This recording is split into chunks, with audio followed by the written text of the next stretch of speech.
សួស្តីបងប្អូនថ្ងៃនេះខ្ញុំមកចែកម្លែកពីវិធីសាស្ត្រងាយមួយដែលបងប្អូនអាចប្រើប្រាស់នៅផ្ទះដោយខ្លួនឯងជាពិសេសគឺដំណាក់កាលនៅពេលដែលសណ្ដែកដំណាំពពួកវល្លិពពួកអីនេះវាចាប់ផ្ដើមចេញផ្លែនេះបងប្អូនឃើញទេវាចាប់ផ្ដើមចេញផ្លែមកល្អអញ្ចឹងណាគឺបងប្អូនអាចប្រើថ្នាំគីមីតទៅទៀតនៅក្នុងការបាញ់ទៅកម្ចាត់សម្ោចកម្ចាត់អីផ្សេង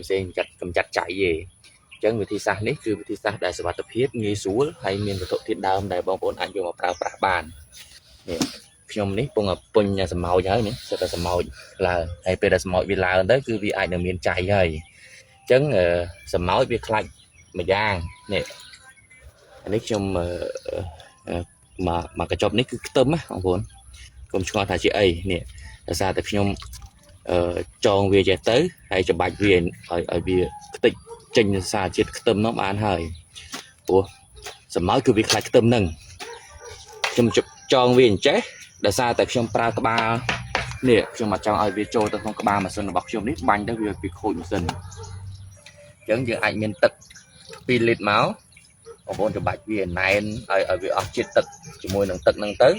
ហើយបន្ទាប់មកនេះបងប្អូននៅឃើញក្នុងទឹកនេះខ្ញុំបានដាក់សាប៊ូរួចហើយសាប៊ូលាងចានដាក់ពីច្បាច់ទៅហើយបងប្អូនកូរវាទៅឃើញទេវាពុះណាខ្ទឹមនេះបងប្អូនច្បាច់វាឲ្យអស់ទឹកខ្ទឹមហ្នឹងមកដើម្បីយើងយកទៅបាញ់ហើយកុំភ្លេចគ្រឿងផ្សំមួយទៀតបើសិនជាបងប្អូនមានហាមទឹកខ្មេះផងនេះទឹកខ្មេះខ្មែរយើងទឹកខ្មេះហាមទឹកខ្មេះ2ហាមទឹកខ្មេះប៉មទឹកខ្មេះត្នោតព្រោះទឹកខ្មេះប៉មនិងទឹកខ្មេះទឹកត្នោតអត់មាននេះទេវាអត់ខ្លាំងទេអញ្ចឹងយើងប្រើទឹកខ្មេះនេះហើយបងប្អូនអាចប្រើប៉ុណ្ណេះទៅ100 ml ឬក៏50 ml ច្រើនតិចក៏បានដែរអត់បញ្ហាខ្ញុំប្រើប៉ុណ្ណេះចុះហើយខ្ញុំកូរវាទៀតតមកខ្ញុំដាក់បាញ់យកតែម្ដង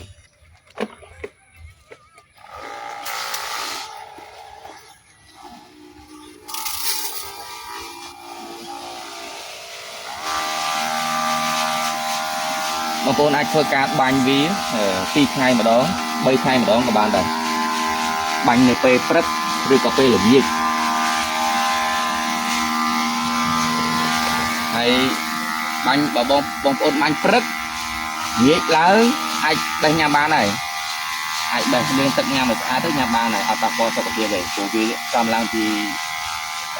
របស់សរីរាង្គអរគុណច្រើនបងប្អូន